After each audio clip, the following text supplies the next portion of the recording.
وسیلہ بنانے کی اقسام۔ الحمدللہ والصلاة والسلام علی رسول اللہ۔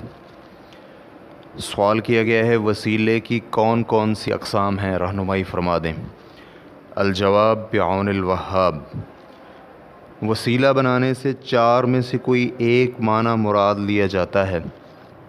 پہلا معنی، جس وسیلے کے بغیر ایمان ہی مکمل نہیں ہے، اور وہ یہ ہے کہ اللہ رب العزت پر ایمان، اس کے رسول پر ایمان لا کر اللہ کی اطاعت اور رسول اللہ صلی اللہ علیہ وآلہ وسلم کی اطاعت کے ذریعے اللہ کی جانب وسیلہ بنائیں۔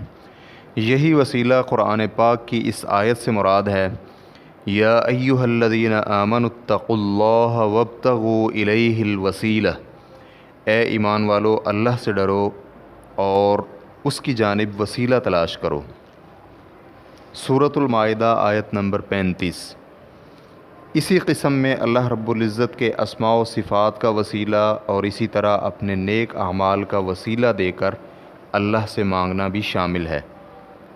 دوسرا معنی، رسول اللہ صلی اللہ علیہ وآلہ وسلم کی زندگی میں آپ سے دعا کروا کر اللہ کی جانب وسیلہ اختیار کیا جائے، اور اسی طرح مومن ایک دوسرے سے دعا کی درخواست کر کے وسیلہ بنائیں۔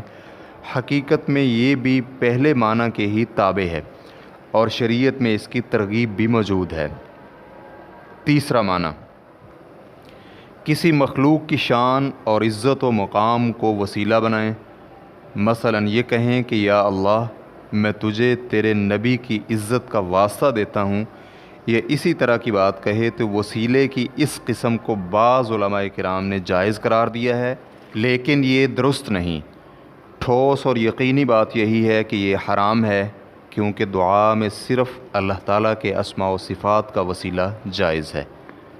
چوتھا معنی، بہت سے متأخرین کے ہاں وسیلہ بنانے سے مراد یہ ہے کہ نبی علیہ الصلاۃ والسلام کو دعا میں پکاریں اور آپ علیہ الصلاۃ والسلام سے حاجت روائی کا مطالبہ کریں، یا فوت شدگان اولیاء سے حاجت روائی کا مطالبہ کیا جائے، تو یہ شرک اکبر ہے، کیونکہ کسی بھی ایسے کام میں غیر اللہ سے مدد طلب کرنا جس کی استطاعت صرف اللہ رب العزت کے پاس ہے، تو یہ اس غیر اللہ کی عبادت ہے، اور غیر اللہ کی عبادت کرنا شرک اکبر ہے۔